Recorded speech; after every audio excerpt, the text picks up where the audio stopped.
Namaste and welcome to Times Health Plus. I'm Miss Vinita Sakpal, a senior nutritionist and a yoga teacher from the Yoga Institute, here to guide you all on a topic of food and diabetes.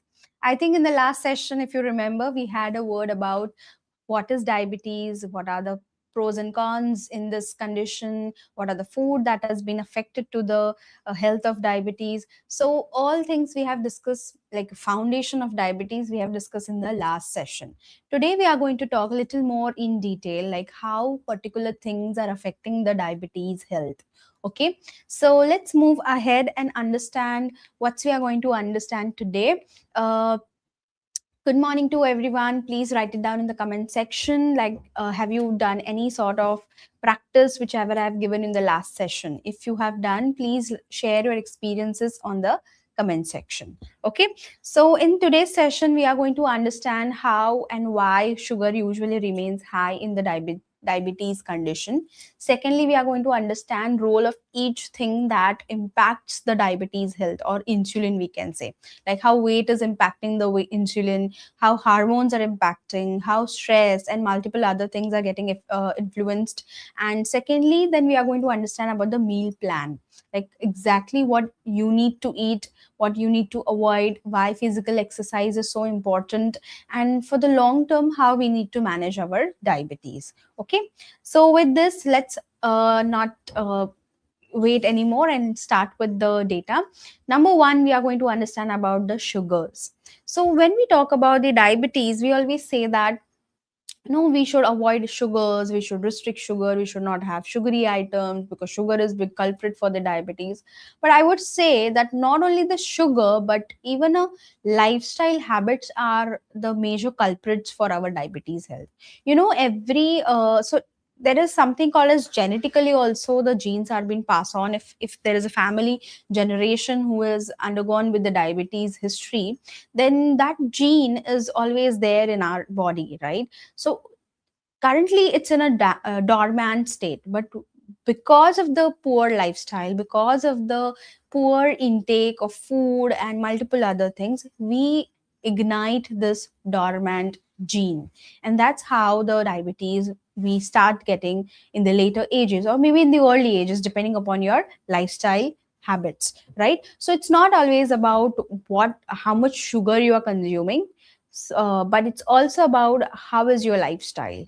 Okay, so when we talk about sugars are not just the white sugar, the table sugar that we see, or jaggery or honey. It is also coming from the carbohydrate source. Okay, so if you remember last few sessions, carbs are divided into two sections. One is the simplest carbs and one is the complex carb.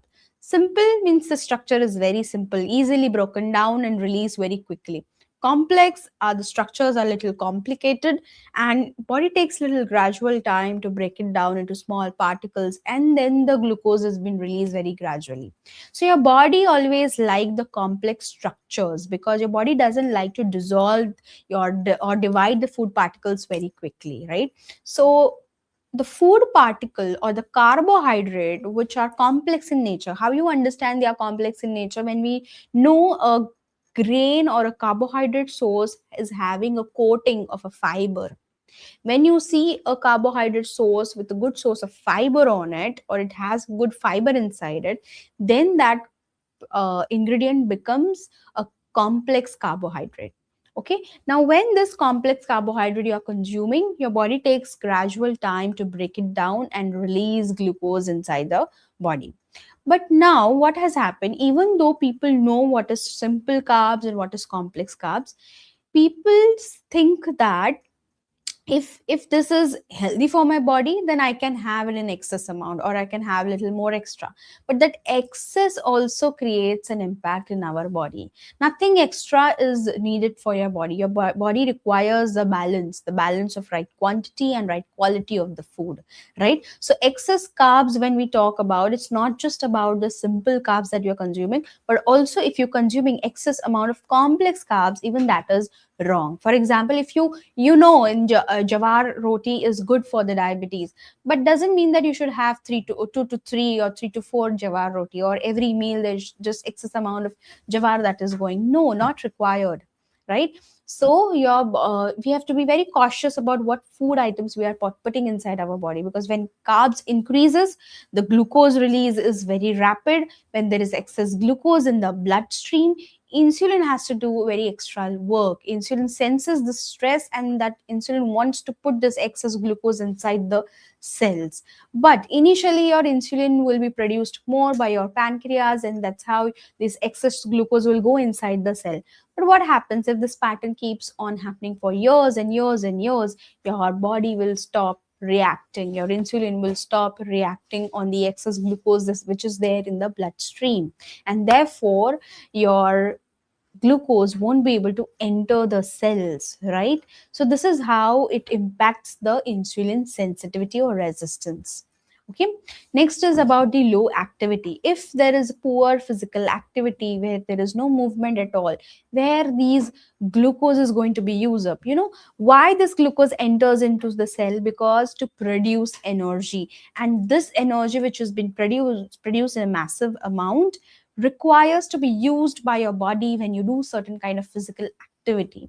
But if there is no activity, where this excess energy will go? Excess energy will go in the fat storage, right? So that is also not good. Number three, of course, under a stress, we eat a lot. We eat unknowingly. We just don't understand what we're trying to consume. What are the options? We are just neglecting what is there in front of yourself, right? So that's how stress eating is also an in you can say a reason for a sugar that remains high. Okay, next is about the poor sleep. When we sleep late, when the sleep is delayed, what happens at the late night?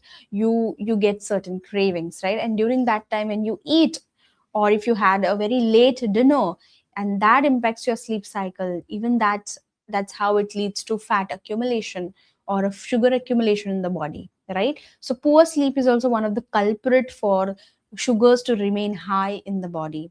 And lastly is the irregular meals. That means you are not fixing your time. One time you're eating very well, next time you're skipping your meal, and then you overeat in the next meal. This is how irregular meat eating patterns can lead to overeating patterns. And when there is excess amount of overeating that is happening at the wrong time, somehow this excess will go in a storage, which is the fat storage. Okay, so that's how insulin, the sugars that you consume, has an impact on the diabetes, and equally it will have an impact on the obesity also. Okay, so let's understand that how obesity is related to diabetes connection. Okay, so what happens, a person who is obese, you will see that person is accumulating fat in particular areas, right? For example, thighs, your hips, your belly area, your arms, right? So everywhere it just goes and get accumulated. So hips and thighs is somehow somewhat acceptable, because when you do certain physical movement, it's easily shed off. But belly fat is something that is a harmful thing for our diabetes condition. Why? Because when there is a fat around the visceral areas, that is your visceral organs, that's what is the belly fat. When there is this belly fat, this fat produces a chemical substances which are very harmful. Okay, it releases a chemical substances which are harmful. Few would, like, you must have heard about cytokines or INF alpha. These are few names which are very harmful substances that are released from your belly fat. Now these substances, what they do, they interfere in the insulin signaling. What is insulin signaling? Insulin is the one which opens the door of the cells, right? If you remember the last session, insulin is the one which opens the door of a cell so that glucose enter inside the cell. But if while opening that lock, if there is a lot of cloudiness over there, a lot of mess around there, if there is a lot of blockage over there, how the key will enter that lock? It won't be able to it won't happen that easily, right? Same thing happens over here. When these harmful substances are produced, they create a barrier between a cell and an insulin, because of which insulin is unable to open the doors of cells and glucose is unable to enter inside this. That's the reason the glucose stays high in the blood sugar levels, insulin stays high, because of which there is high chances of insulin resistance. And over the years, if this pattern keeps on happening, then we end up with type 2 diabetes. Clear? This is how we weight loss is weight is so directly connected with the diabetes. So that's the reason. It doesn't mean that if you want to improvise your type 2 diabetes, you should just focus on sugar. No, if you focus on your weight also, even that will be more helpful. If you lose your weight, if you lose your belly fat, automatically this harmful substances release will become less, and that's how your insulin signaling will improvise, and that's how your type 2 diabetes will be under control. Okay. And that's the reason crash dieting is also not good, because in crash dieting what happens, we skip one of the main ingredients, or we just eat very less. So that's how the glucose release is also becoming insufficient. Even that is not good. So balance is a key. We need to keep a balance between what we're putting inside our body, how much we are putting, and what quality we are putting inside. Okay, so this is about the weight and diabetes connection. Now let's understand about the stress and diabetes.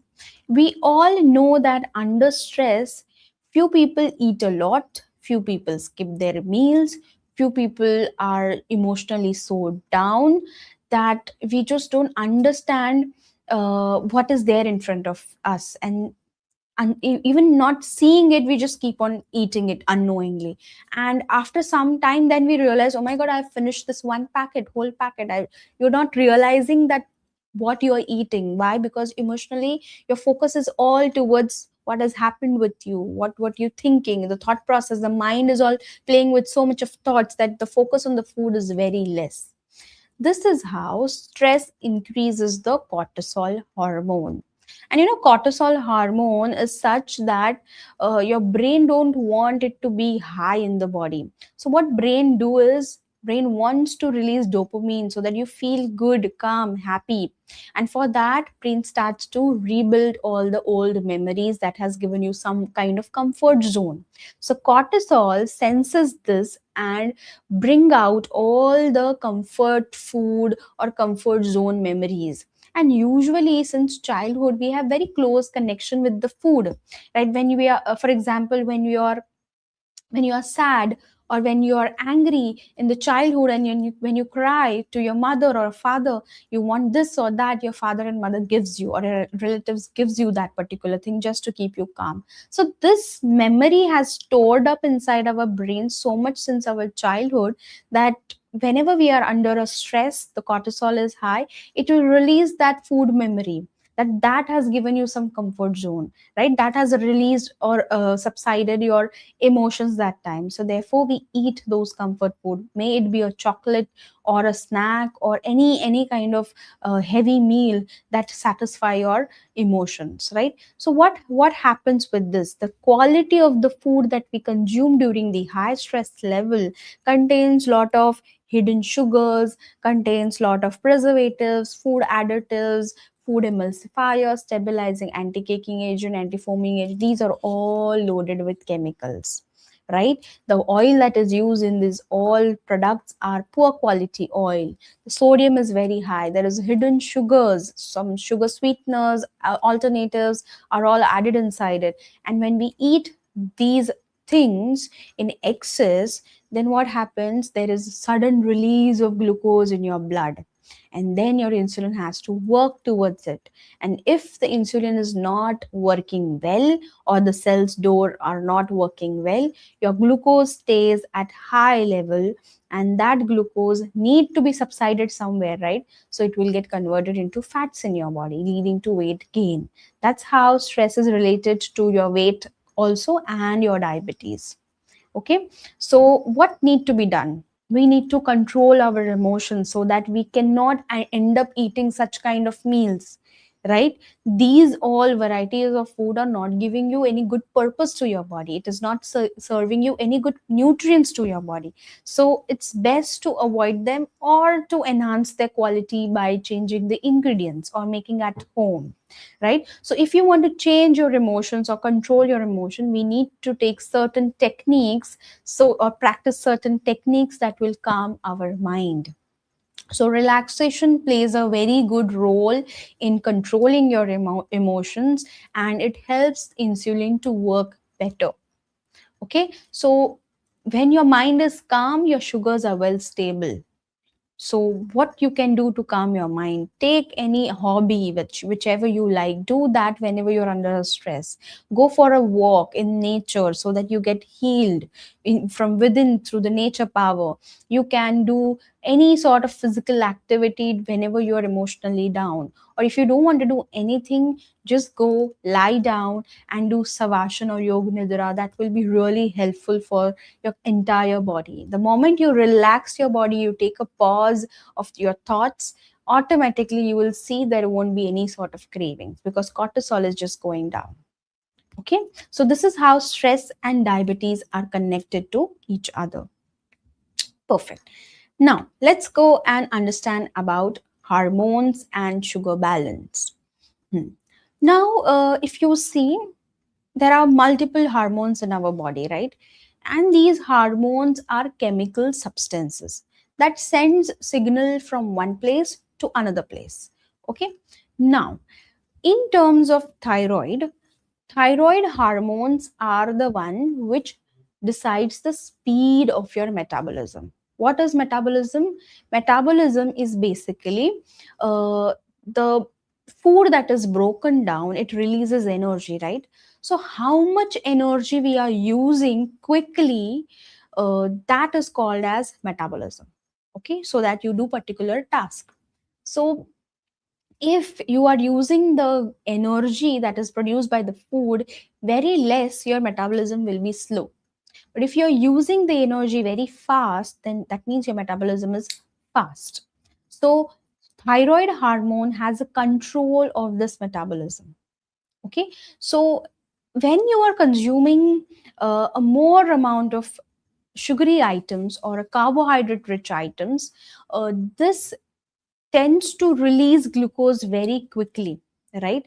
And when too much glucose are released in the bloodstream quickly, your hormone has to use them as an energy. But when it will be used up in terms of diabetes, what is happening? Insulin is unable to put this excess glucose inside the cell to produce energy. So energy production is only very less, and whatever the glucose stays in the bloodstream is going into the fat storage, and the storage will be used only when you do particular physical activity. Otherwise it will be under a storage only, or during your fasting only, that time the storage are used, right? So ultimately thyroid hormones are not getting right energy to metabolize through the food, right? Because the glucose is not entering the cell. So therefore your thyroid hormones are impaired when there is a diabetes. Okay, or it will worsen the diabetes condition if the metabolism is super slow. And when we naturally see, whenever the thyroid hormones are going for a toss, we see rapid weight gain, we see insulin sensitivity, and that's how we might end up in the long run into diabetes, right? So this is how thyroid is getting affected when the sugar is under imbalanced state. Okay, now number two, PCOS. What happens in PCOS? Basically, when your in this PCOS condition, basically male hormones are released in excess amount. Now how? What happens in diabetes? Basically, the glucose is excess in the bloodstream, right? So insulin is unable to work uh, properly. Why? So basically insulin is excess in the bloodstream.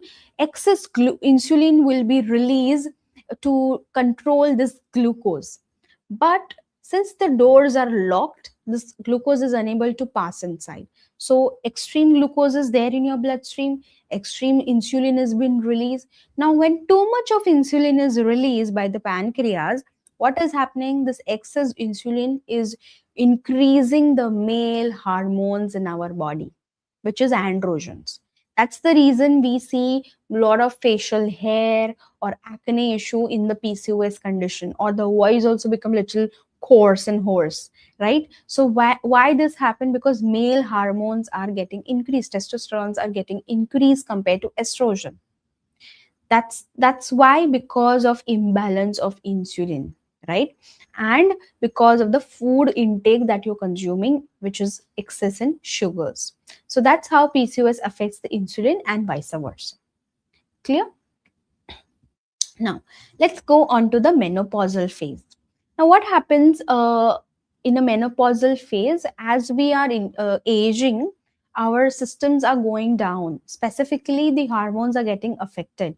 Which hormone? Estrogen hormone. In menopausal phase, estrogen goes down, and estrogen was the hormone which controls the cortisol, insulin, and other hormones also. So if there is drop in estrogen, your cortisol levels will go high.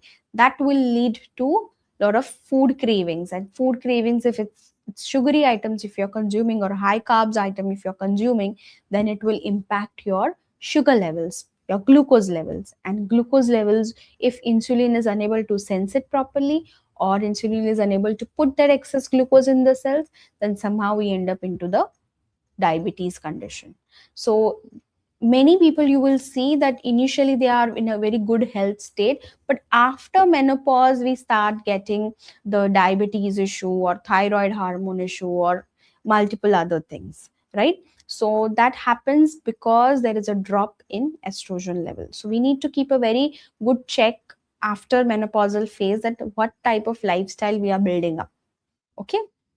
And lastly, liver also helps to hormone balance. If you see in the liver, liver's work is to detoxify, to store nutrients, and to release energy whenever it's required.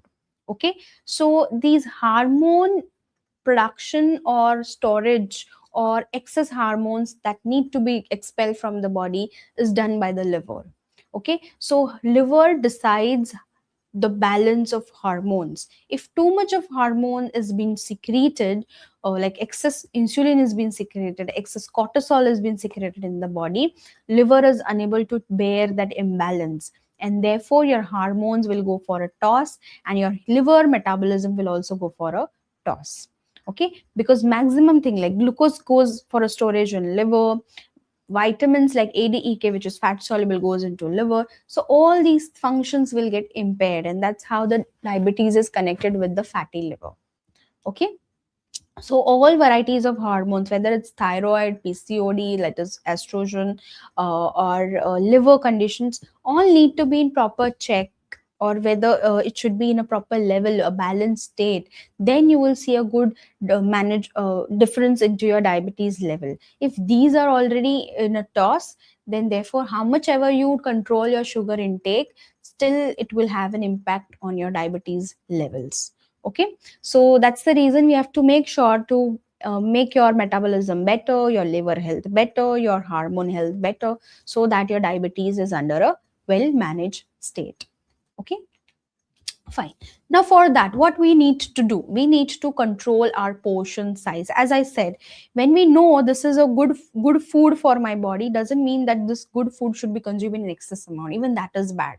Even excess amount of food, whether it's good or bad in nature, if it goes inside your body, will release excess glucose, and that sugar rise will create an impact on the diabetic level, right? So too much of healthy food is also not good. Plate method works best. Plate method as in what? Basically, if you take a big plate in front of you, and if you place the food, we see a lot of empty spaces on the big plate, right? So psychologically what we think, we think that we have taken less food, now I can take second serving. This is psychologically, okay, and therefore we end up eating little extra in big plates. So whenever you want to control your portion size, always take a small size plate or a medium size plate, where you plate everything prior only, and sit away from the kitchen or the utensils in which the food is, so that you end up eating that whole food. Psychologically you feel that your plate is completely filled and it's too much for your body, and therefore you will end up eating only that one serving. You will never take the second serving. This is one type of plate method. Second is to divide your plate into particular percentages that we will understand in the next slide. Okay. Number 3 is eating slow. Why eating slow is so important? Your brain takes almost 20 minutes to understand that your stomach is full. And if in before that, if we finish up the food, your mind will not be satisfied. Your mind will never understand that you have consumed a sufficient food for your body. It will never understand. Why? Because you have consumed the food before 20 minutes. After 20 minutes, your brain gets an understanding that your stomach is full, right? So till 20 minutes, if you eat very slowly, you chew the food very slowly, that's how your brain will get a right signaling that you have to stop eating now. Okay, you will get that feeling that your stomach is absolutely full. That is one. Secondly, eating slowly does what? So what happens when we chew? See, teeth is to grind the food. Okay, the grind the big particles of food into the smaller particles. So when we chew well, very nicely, when we do all the breakdown of the bigger chunk into smaller chunk, then your stomach is not getting overloaded. Your stomach work is only to mix and push it ahead in the small intestine for the absorption, right?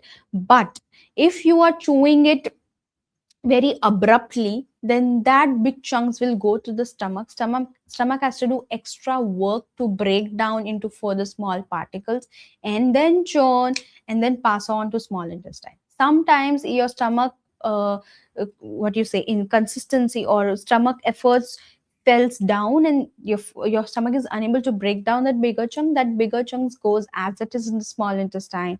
From there, where whatever the nutrients your body wants to take, that will be taken, and the undigested material will be seen in your stool, right? So that's the reason chewing is must, so that the every organ do its work in a right state, in a right level, and also your food is well digested.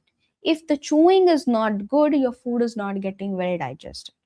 Okay, so when we eat slowly, the glucose is also released very gradually, but when we eat very fast, glucose is also released very fast, so that is not good. Your body requires everything gradual. It loves everything gradually. It loves complex structures, but it wants to release everything very gradually, so that it can take time to do its own task gradually, right? So eat slowly. Next is stop at 80% full. So what does this mean? This is a very good concept called as myth ahar, taken from two sources. One is from our Bhagavad Gita, our Yoga Sutra. From there, from yoga text, you will get understanding about this myth ahar. And another, even Japanese people follow this rule. What do you mean by 80% full? That means whenever you sit with your food, you should take everything whatever you require once only in the plate, and your focus should be absolutely on the food. Nothing like that. Nothing should distract you. No TV, mobile phones, laptop, games, or talking any discussion. Nothing should happen. You should only be with the food, and there should be no thoughts also. When you're completely focused on the food, you know how much you are eating, what is there in your food, what is the quality of the food. The choices becomes better when we are absolutely with the food. So this mindfulness, when it comes, then you realize that whatever you're consuming is healthy for your body, and you get an understanding that your stomach is slightly become full. So when 80% your stomach is getting full, your brain do get that signal, and you do understand that your stomach has been is satisfactorily filled with the food, right? Therefore, you will be able to stop. You will never take the second serving, and that's how the quantity matters along with the quality. Okay, this is whole about the portion control, that you have to be cautious whenever you're having your meal. This is not only just for the diabetes people, I would say in general also everyone should follow this rules. Okay, fine. Now let's understand certain healing foods that's good for you for the diabetes condition. Number one is avla, which is amla. So amla is good in vitamin C and it's antioxidant in nature. So what happens when we take this unhealthy food items or anything that is processed, packaged, simplest like bread. Even though you feel bread is healthy or you have purchased healthy, but it's a processed food, it's a fermented food, so somehow it will be little inflammatory for your body, right?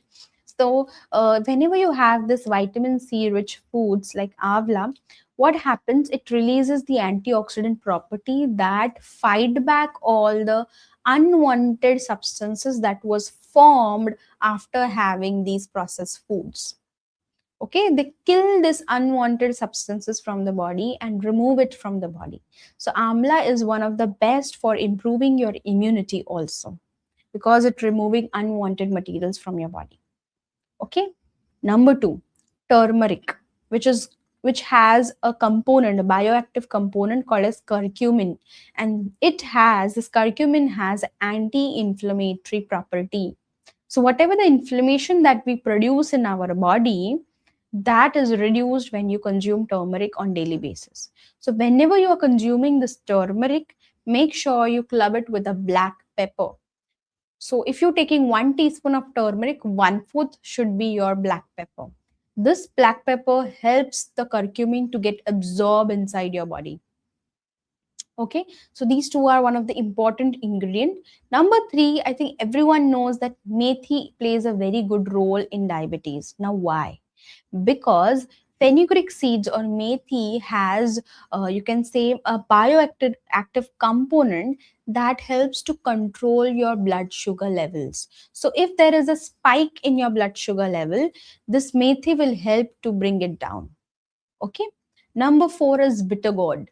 Bitter gourd, which is karela, acts like similar to insulin. What insulin do usually whenever there is a glucose in the bloodstream, insulin senses it and it takes it to the cell.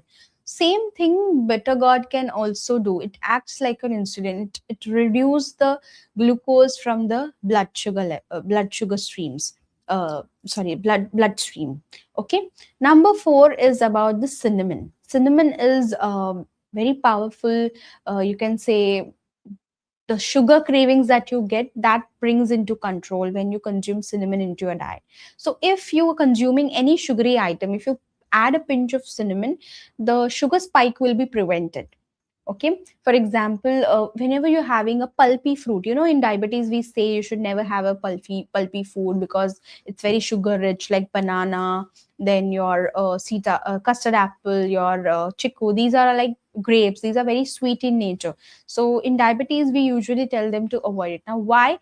Because it shoots your blood sugar level very immediately, but when you add a pinch of cinnamon on it, it controls the spike, it reduces the sugar spike. Okay, and lastly, green leafy vegetable contains everything. It contains good fiber, good vitamins, good minerals, antioxidant property. This leafy greens will bind with the fats because it contains fiber and it will reduce the fats from your body. Okay, so we do have so much of natural foods in our in our kitchen itself, that it can support the healing, it can help in the diabetes. You should never, you did not need to be relied only on the medicine source. Medicine is, yes, to balance your insulins and everything, but it's like a support. But majorly if you do a lifestyle change or a dietary change, you will see more impact in your insulin levels or in your sugar levels. Okay, fine. So as I mentioned about the plate method, this is one of the second type of plate method, when half the plate is filled with vegetables, 1/4 is filled with protein, 1/4 is filled with grains, which is your cereals, all your whole grains like rice, wheat, or your millets. These are all like grains, and there should be 1 teaspoon of healthy oil. or a ghee, healthy fat basically. When these things are into balance, this balance should be there in your breakfast, lunch, dinner, whenever you're having any sort of meal. If this balance is being maintained, then you will see that your sugar spikes are not happening, and your diabetes sugar levels will also be under a right level. Okay, fine. Next, we are going to talk about the meal timing and sugars. Now, as meal timings are also equally very important, because if we abruptly eat at whatever time is convenient for us, your brain is going under a shock on everyday basis. Your brain is under a stress every time, that today it's the food is coming at 8 a.m, next day it's coming at 10, some day it's coming at 11. This will never help your body to regularize your sugar levels. So if you are a diabetic and if you want to maintain the sugar spikes, your eating on time is must for them. If you get the frequent food craving, best to have every 2 hours, 2 to 3 hours. Why? Because in diabetes people, the energy is used up quickly, right? So they do get an urge to eat food again and again. So for that reason, every 2 to 3 hour, if you feed your body, you will be energetic throughout the day. Your sugar levels will be on right check.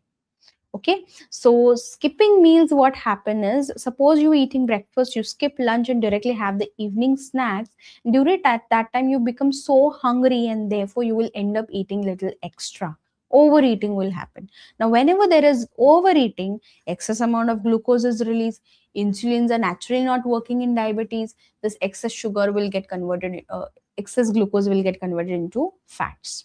Weight gain will happen. So we should never do that, right? So that's the reason, avoid skipping any meals or overeating patterns.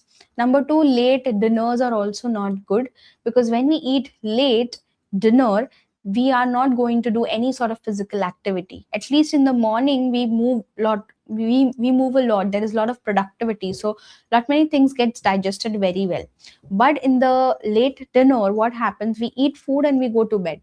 So that food which is producing the energy in the body is not getting utilized, and that's how the sugar levels are becoming high in the body, specifically when you have late dinner. And therefore you will see your fasting sugar will be super high, because we have given our body extra load in the sleep time to digest that food, which is not required.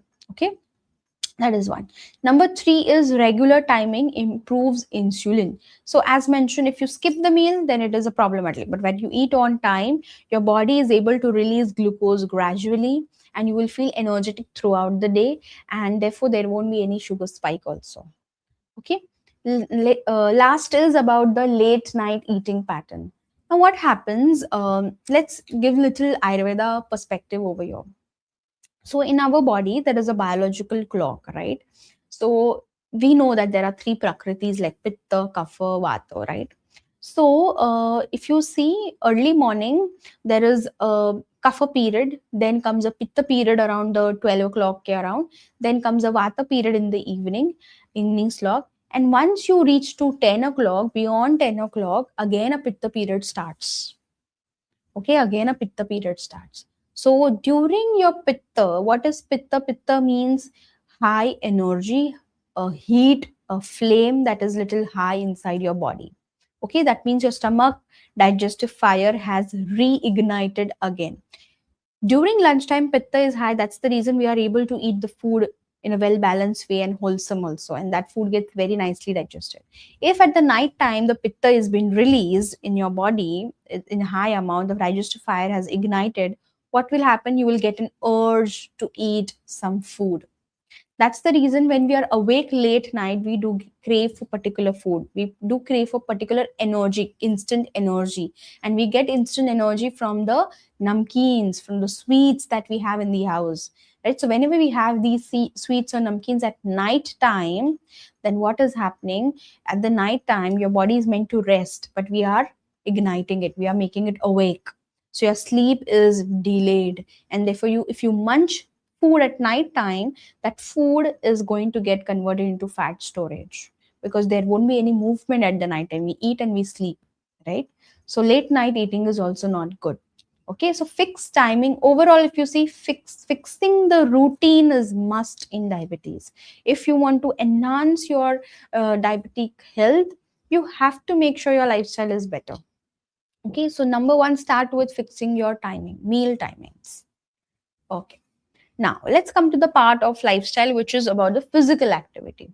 So in diabetes, if or in general also, I would say, what we do when we do exercise, we burn our calories, right? We use the body energy, the stored energy, so that we create a space for new energy to form. Okay, because every day we are eating food, right? So we need to burn out the previous energy so that we create a room for the next energy to be produced. Now what is happening when we do exercise? Since we are burning calories are what? Calories are nothing but energy. And what, from where you get the energy? You get the energy from the glucose, the food that you eat, right? So when there is uh, food intake in your body, whenever the energy is produced, that will be burned only and only if you do the exercise. If there is lack of exercise, these energies are not getting used up, this glucose is not getting used up, and therefore it end up into the fat storage. Okay, now if the exercise is less in your body and the body is releasing glucose, insulin will come and sense that glucose. But since there is a diabetes, your cells are not working that effectively, the glucose is not entering in the cell, and this leads to insulin sensitivity. Why insulin sensitivity? Because insulin is able to release, but insulin is unable to act upon to produce the energy, right? So insulin sensitivity uh, increases. But when you do physical activity, that energy which is there in your bloodstream will be utilized. Your insulin release that has been done, that will become excess insulin that has been released, that will become less, and therefore this excess glucose from the bloodstream which has converted into fat, that fat will be used up when you do particular exercise. So when fat reduces, glucose level subsides, therefore there won't be any sugar spike, there won't be any issue for your weight also, neither for your diabetes. Your diabetes will be under control. Okay, that's the reason we say pre-diabetic or early diabetes can be reversed with exercise, with lifestyle changes. But if you reach to that level after 20 years or 15 years, if you want to rectify your diabetes, becomes little difficult, because we as we age, we become little slow in our activities, right? Our stamina goes down. So that's the reason, whenever, at whatever age you start with exercise, if you maintain the consistency, you surely will be able to balance your diabetes. Okay, so every day make sure you do at least 30 minutes of some sort of exercise, whether it's a brisk walk, yoga, zumba, gym, whatever, you skipping, cycling, swimming, whatever you like, just take any one of the activity and do 30 minutes every day with good discipline. You will see your body fat is going down, your insulin levels are in better check, your mood is enhanced. See, whenever we do exercise, all toxins are coming from your body, your breath becomes better because we use our breath a lot, right? So our mood becomes better because all the negative things have come out of your body, so your mood is elevated. So that's the reason exercise is one of the important factor in diabetes management. Okay, now as we say, there are many people, you will see that that they are just dependent on medicines. They think that since I'm taking medicines, my glucose levels are, my insulin is going to work very nicely, my diabetes is going to be under a proper levels, and therefore I should not worry about what I am eating because medicine is there to take care of everything. No, medicine controls everything temporarily. But if you will control your lifestyle, if you bring your lifestyle in right habits, good habits, and in right routine, you will see a permanent change in your diabetic management. But it requires consistency, patience, discipline, and long term achievement or maintenance of your lifestyle. Then and then only we'll see good change into your diabetes. Okay, so both medicine and lifestyle, both are important when you have a diabetes, but both we should work majorly from the food source. Medicine is just a support. If you change your food, If you change your lifestyle, you will have a major impact, and that too long lasting impact. But medicines is everything that is temporary. If you stop the medicine, again your body go for a toss. But if you eat on time, if you eat regularly, everything is falling in place, lifestyle is better, you will see a good lifetime change. Okay, fine. So now let's come to the myth part. I think this is like every person has a lot of myth regarding rice in diabetes. People say that you should never eat white rice, you should avoid, you should stop eating white rice. No, you should never stop eating anything. You just have to control your intake or enhance the food product. Now, why white rice is becoming more culprit in diabetes? Because white rice are nowadays polished, and when it is polished, the fibers are less, the B vitamins have gone. So we whatever we eat in this white rice, it's just a starch. Starchy items break down very quickly in the body, and that's how glucose release is very quick. That's the reason you cannot eat excess amount of rice. But if you are a rice lover, I would suggest you can eat one small bowl of rice and club it with good fiber source along with it, or a protein, I would say. So any vegetables added inside a rice, or anything which is fibrous in nature, if you add inside a rice, you will see your rice will never increase your glycemic index, but the rice quantity should be in control. If you're eating excess amount of rice, then it will create an impact. But if it's in control and clubbing with the fiber, then absolutely fine. Okay. Again, there are other alternatives also. You can purchase parboiled rice. You can purchase unpolished rice, brown rice, a better version. Sona Masuri rice is also a good low glycemic index rice that you can have it. But a person who loves the white rice can at least make an effort to add good fibers inside it. Always have it like a pulao, so that all vegetables are going inside it, and you will never experience any glycemic change or a sugar spike. Okay. Number two, fruits are banned in diabetes. We do say that, right? But ideally, there are categories in fruits. If a fruit with the fiber content, if you're consuming, then your glucose spike will not happen. And again, if you're consuming in a right balanced state, then it will be fine. And at the right time, there is a time to have a fruit. So if you see the time, you should never have fruit empty stomach. It will spike your sugar levels. You should never have fruit along with the meal or right after the meal. Then also it spikes the sugar levels.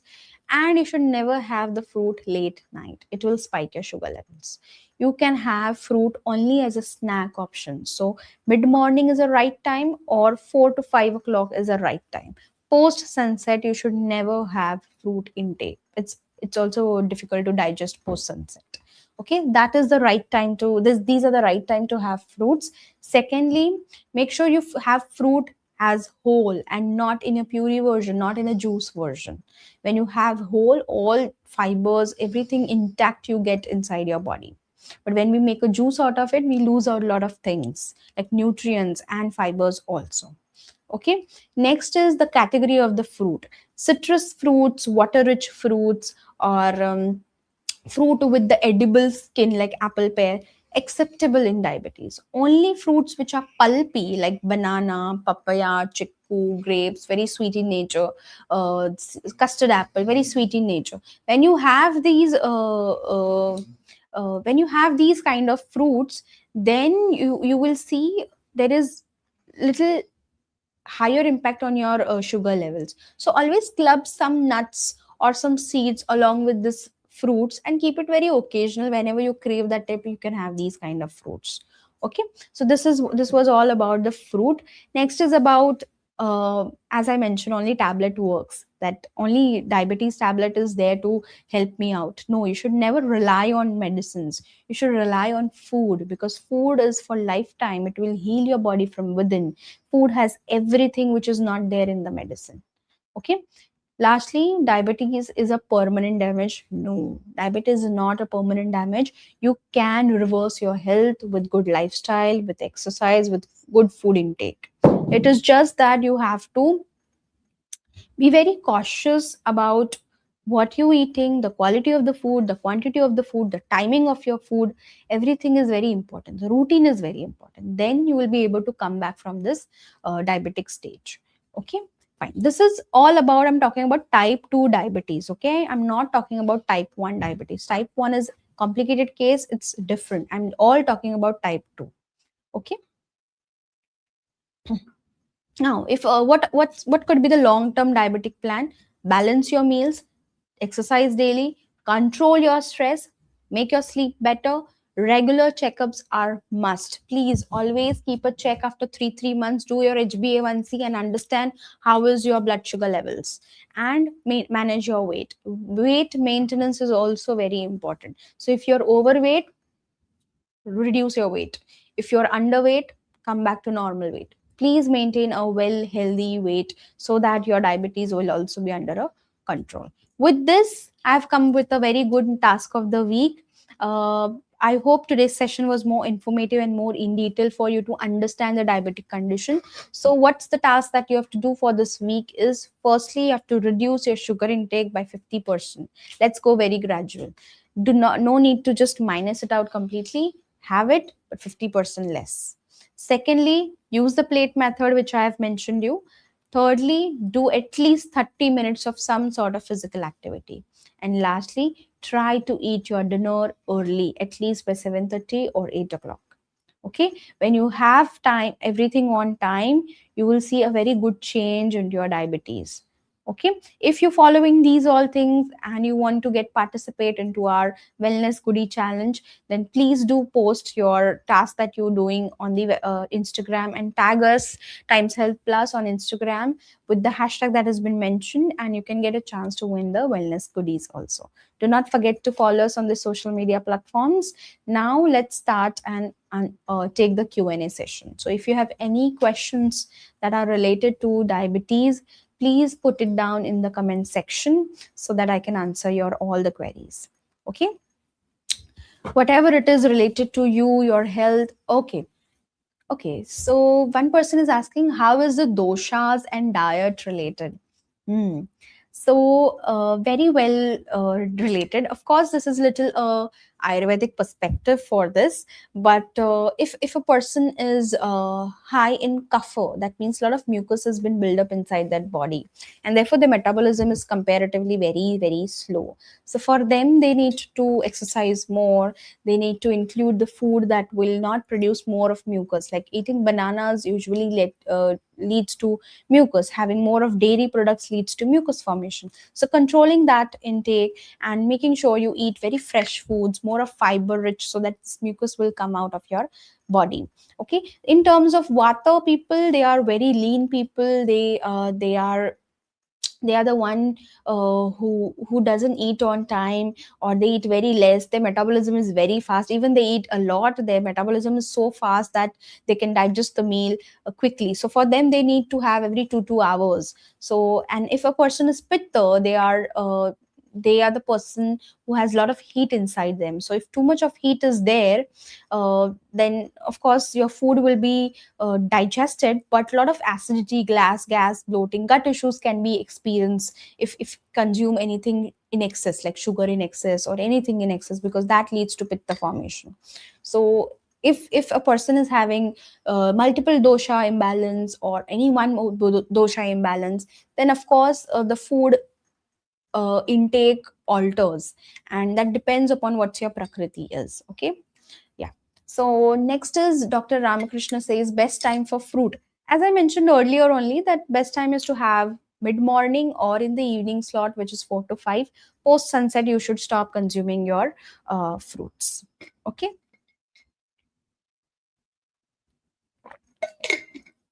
Okay. One says that type of rice and wheat. So as I mentioned, even white rice is okay if you club it with the right fibers. But apart from that, Sona Masuri rice is very good. It is low in glycemic index, good for diabetes. You can have brown rice, you can have unpolished rice, ukda chawal. Even basmati tukda is good, but some people are unable to digest it. But These are like good varieties. Red rice is one of the good variety. Even black rice is very nice, good in iron, rich source also. So these are rice variety you can have. If you want to have wheat, nowadays wheat is very polished, right? So club it with some fiber so that you will get good fiber content. It will not spike your blood sugar level.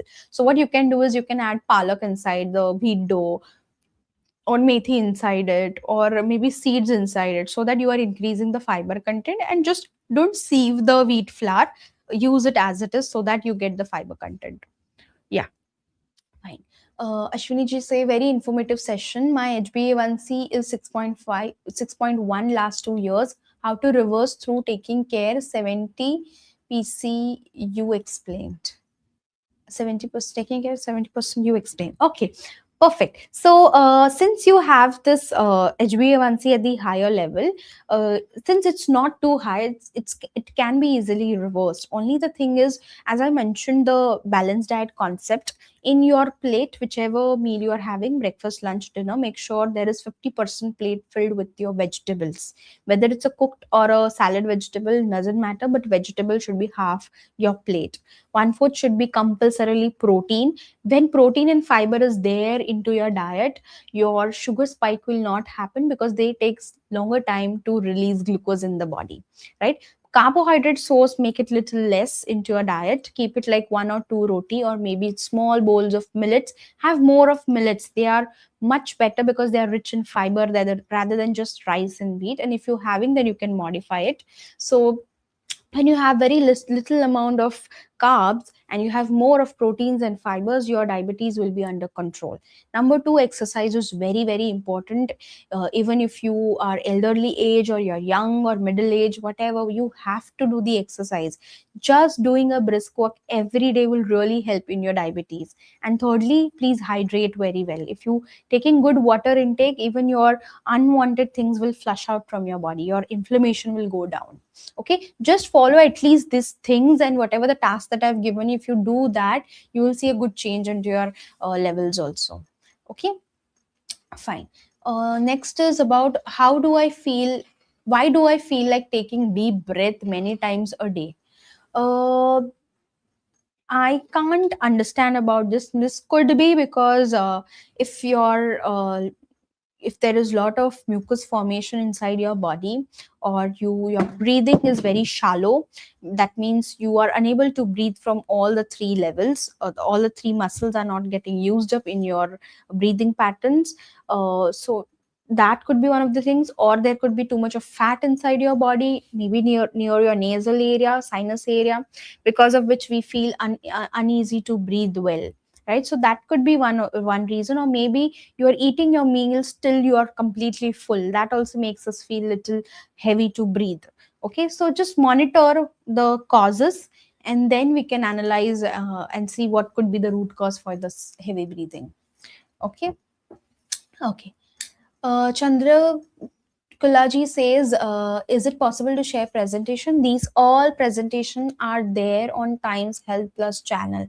Whether you go on YouTube or whether you go on their website, you will get all the recordings of all the previous sessions also. So you can just get the use of it whenever you want it.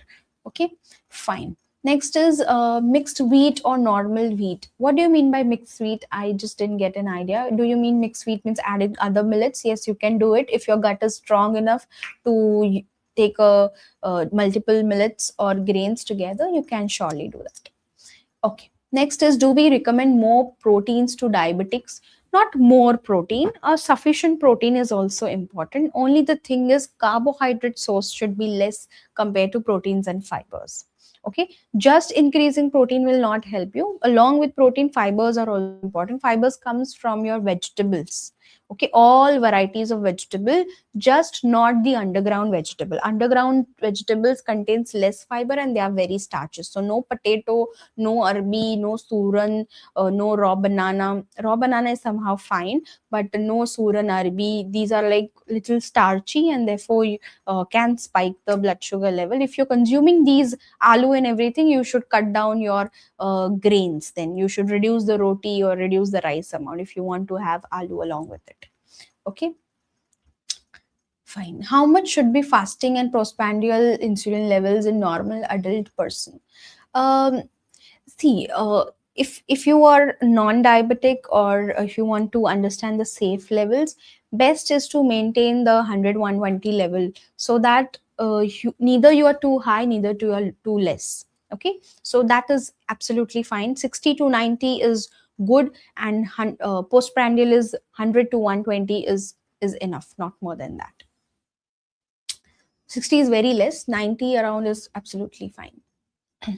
Okay. Disha Dental. Okay, she says after hysterectomy, metabolism has slowed down and I am gaining weight drastically. Uh, how to get metabolism on track?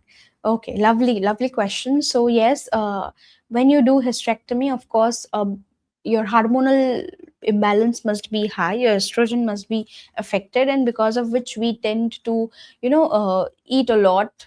We get there is a lot of cortisol levels that is high in the inside the body, and that's how we tend to eat a lot. So during that, if there is lack of physical activity, and the diet is not rich in fiber and protein, automatically we start to build up this glucose into the fat storage, and that's how our metabolism goes down, right? Your thyroid hormones are not functioning that well, therefore the weight gain increases. So during such time, it's very important that you focus on your lifestyle along with the diet, I would say. Of course, as mentioned, the balanced plate method you should follow, but apart from that, good sleep, balancing your stress, making sure you do exercise on regular basis, you make sure that you are stress free. When you balance your lifestyle, automatically you will see very good change into this. But preferably I would suggest, focus on controlling your food intake. Eating on time is must. If every day the time has been getting changed, one day eating at 12 o'clock, one day on 3 o'clock, no, it won't happen. It's not right. Every day having a fixed routine is very important for your body, because if we keep on changing, your brain is always going for a toss. Brain will not understand what to do when, and therefore everything excess will go into the storage, right? So that's the reason we need to focus on the all the lifestyle parameters. Okay, why can't a few people can't digest millets? So when their gut is poor, their gut is unable to digest heavy fiber. Therefore, they are unable to digest the millets. So gut is not working well. That means if there is less production of good microbiome compared to bad bacteria, then when this millets kind of heavy fiber goes inside your body, this extra fiber will ferment a lot, or will either lead to constipation, or if there is a poor water intake, it will lead to constipation, or this excess fiber will starts to ferment, and after fermentation, gas, bloating, acidity happens. So instead of mixing too many millets together, I would suggest go very gradual. Have only one at a time, one grain at a time, so that it will be very gentle on your stomach to digest it. Okay.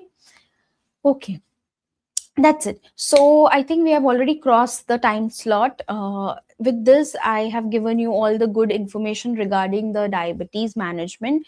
Please refer to part 1 and part 2 all together if you are a diabetic and want to maintain and manage your diabetic. Please follow the task of the week also that I have given you, because this small things will really bring very big change into your lifestyle. So try to focus on small habits, improvise the small habits, eat with awareness, eat on time, and please be stress free, make your sleep better, and hydrate yourself. Okay, thank you and namaste. Have a very happy weekend.